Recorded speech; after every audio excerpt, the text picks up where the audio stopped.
faut un peu arrêter ces discours-là qu'on voit sur les réseaux, sur YouTube, où il y a des personnes, il y a des coachs immobiliers qui vous parlent, ouais voilà, c'est mieux d'investir d'abord, faire louer son bien immobilier, d'accord, et après X temps, après des années, tu pourras ainsi investir sur ta résidence principale. Et de l'autre côté, il y a des personnes qui se disent, non, il y a des coachs, qui se disent, ouais, non, écoute, faut d'abord investir sur sa résidence principale d'abord, y habiter, et après, au fur des années, tu pourras investir sur un bien immobilier où tu pourras mettre en location pour générer du cash flow. Écoutez, honnêtement, il n'y a pas de réponse idéale exacte par rapport à cette question. Tout dépend de ce que toi tu veux faire. Tout dépend de ce que tu veux, voilà. Si pour toi, t'as pas envie de faire du cash flow, t'as pas envie de faire de l'argent avec l'immobilier, t'as juste envie d'avoir ta résidence principale, ta maison, pour ta famille, pour tes enfants, ton couple, eh ben c'est bon. Tu prends la maison, tu habites, au lieu de louer cette maison où tu habites, eh ben tu l'achètes, eh ben voilà, ça prend la valeur avec le temps, ça prend la valeur, sa valeur augmente avec le temps, ça c'est le fait de l'immobilier. Si pour toi, dans ton mindset, c'est ça l'idéal, tu as envie d'avoir une résidence principale et habiter avec ta famille, point barre. Par contre, je dis bien, si tu veux gagner de l'argent, générer du cash flow tout le temps, année par année, dans ces cas, acheter d'abord sa résidence principale n'est pas la meilleure des choses à faire, n'est pas la bonne chose à faire.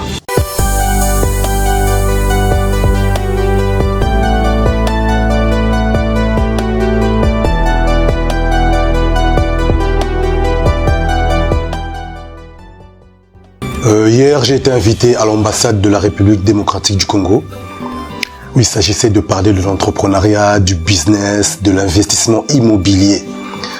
Et c'était très bien, ça s'est vraiment très bien passé. Il y avait du monde, il y avait l'engouement des personnes qui veulent investir en Afrique, des personnes qui veulent se lancer en Afrique, notamment, avec les fausses croyances qu'il y a, il y avait des personnes qui voulaient vraiment investir en Afrique.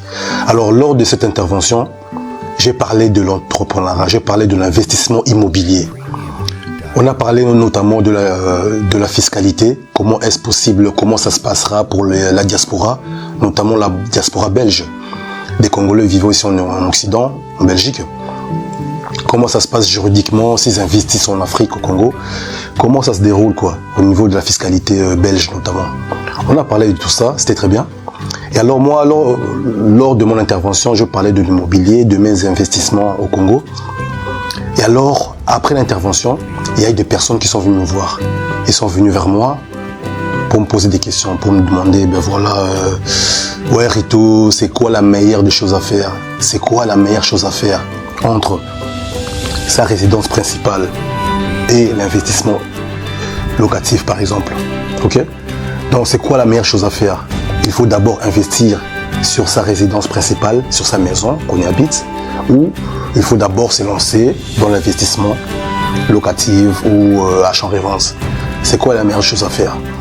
Alors, c'est une très bonne question. C'est une question qui se pose encore dans la tête de beaucoup de personnes jusqu'ici, jusqu'à cette année 2022. Il y a beaucoup de personnes qui posent encore cette question jusqu'à cette date. Alors, honnêtement, les amis, il faut un peu arrêter ces discours-là qu'on voit sur les réseaux, sur YouTube, où il y a des personnes, il y a des coachs immobiliers qui vous parlent, ouais, voilà, c'est mieux d'investir d'abord sur son immobilier, faire louer son bien immobilier, d'accord, et après X temps, après des années, tu pourras ainsi investir sur ta résidence principale. Et de l'autre côté, il y a des personnes qui se disent, non, il y a des coachs, qui se disent, ouais, non, écoute, faut d'abord investir sur sa résidence principale d'abord, y habiter, et après, au fur des années, tu pourras investir sur un bien immobilier où tu pourras mettre en location pour générer du cash flow. Écoutez, honnêtement, il n'y a pas de réponse idéale exacte par rapport à cette question. Tout dépend de ce que toi tu veux faire. Tout dépend de ce que tu veux, voilà. Si pour toi, t'as pas envie de faire du cash flow, t'as pas envie de faire de l'argent avec l'immobilier, tu as juste envie d'avoir ta résidence principale, ta maison, pour ta famille, pour tes enfants, ton couple, eh ben c'est bon. Tu prends la maison, tu habites, au lieu de louer cette maison où tu habites, eh ben tu l'achètes, eh ben voilà, ça prend la valeur avec le temps, sa valeur augmente avec le temps, ça c'est le fait de l'immobilier. Voilà, si pour toi dans ton mindset, c'est ça l'idéal, ben voilà, c'est pas mauvais, voilà. Tu as envie d'avoir une résidence principale et habiter avec ta famille, point barre. Voilà, ça c'est bon. Par contre, je dis bien, si tu veux gagner de l'argent, générer du cash flow tout le temps, année par année, dans ces cas, acheter d'abord sa résidence principale n'est pas la meilleure des choses à faire, n'est pas la bonne chose à faire, ok? Parce que tu seras limité au niveau des banques, tu seras limité au niveau de ton time, de ton argent, ok? Donc, si réellement tu veux gagner de l'argent, tu veux générer du cash flow, tu dois par contre investir d'abord sur un bien locatif où tu mettras en location et de la sorte, tu pourras générer du cash flow mois après mois, année par année et ainsi, même auprès de ta banque, tu seras crédible pour demander un nouveau prêt bancaire et après acheter ta résidence principale. Vous voyez? Il n'y a donc pas de réponse exacte par rapport à ça parce que c'est du cas par cas. Ça dépend de ce que la personne elle-même souhaite. Ça dépend de ce que la personne veut.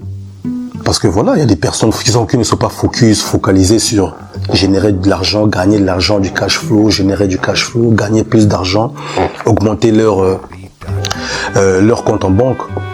Voilà, si c'est ton cas et que voilà, tu préfères acheter un bien immobilier comme résidence principale et habiter avec tes enfants, ta famille, et que pour toi c'est l'idéal, ben voilà, tant mieux, il n'y a pas de problème à ce niveau-là.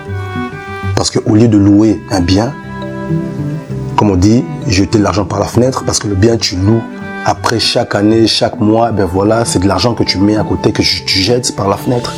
Et ben voilà, il y a des gens, ils préfèrent acheter leur résidence principale, y habiter, et basta quoi. Eh ben ça, c'est bon. Il n'y a pas de science idéale, il n'y a pas de message idéal, correct. Parce que c'est du cas par cas. Il y a des personnes, voilà, qui veulent uniquement habiter dans sa maison et basta. Par contre, comme je l'ai dit tout à l'heure, il y a des personnes qui veulent générer du cash flow, augmenter leur compte en banque, amasser de l'argent année par année. Alors seulement dans ce cas, ça serait préférable pour toi, c'est mieux d'ailleurs pour toi, d'acheter d'abord un bien immobilier que tu mettras en location. Et ainsi, avec le temps, avec des années, tu vas générer du cash flow, tu vas augmenter ta situation au niveau des banques. Et la banque va te prêter à nouveau un prêt bancaire. Et ainsi, tu pourras investir pour acheter ton bien immobilier. Voilà, c'est de ça qu'il s'agit. Donc, il n'y a pas de réponse exacte ou typiquement ou quoi. Non. C'est du cas par cas. Ça dépend, encore une fois, je le redis, ça dépend de ce que la personne souhaite. Ça dépend de ce que la personne veut. Parce que ce n'est pas tout le monde qui veut gagner de l'argent, générer du cash flow, avoir un compte en banque balèze ou quoi. Non, c'est pas pour tout le monde. Ça, c'est une vérité, d'accord. Et ça, je remarque aussi, je le vois tous les jours aussi, c'est pas tout le monde qui souhaite augmenter son compte en banque. Il y a des personnes qui désirent uniquement vivre normalement bien, subvenir à leurs besoins, être en accord avec leurs dépenses, et basta.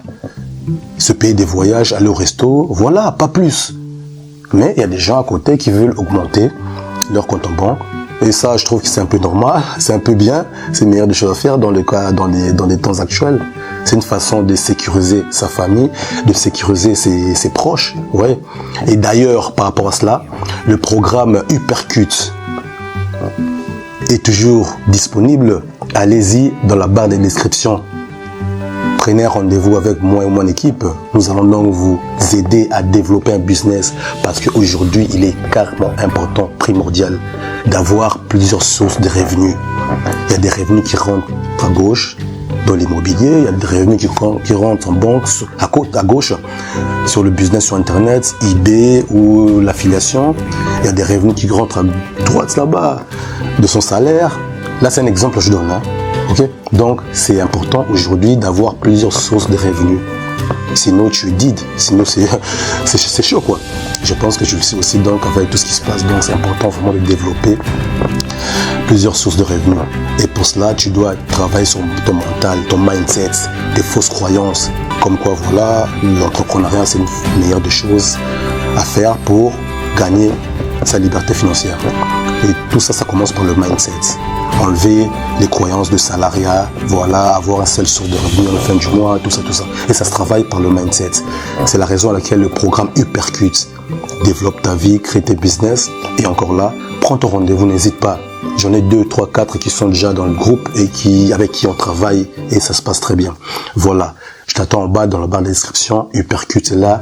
Prends le contrôle de ta vie. C'est de ça qu'il s'agit. Voilà mes amis. Si tu veux nous soutenir, abonne-toi sur la chaîne Mindset pour réussir. Dépose-moi un commentaire en bas. N'oublie pas, ça permet à l'algorithme YouTube de pousser cette vidéo pour que le message soit partagé au plus grand nombre de personnes. Voilà. Sinon, je te dis, mon ami, laisse-moi un pouce bleu si tu as aimé. Si tu n'as pas aimé, tu me laisses un pouce négatif. C'est ta décision. Voilà, il n'y a pas de souci à ce niveau-là. Ok? Sur ce, je te dis, mon ami, prends soin de toi. Prends soin de ta famille. On se dit à très bientôt pour une nouvelle vidéo sur Mindset pour réussir. Ciao.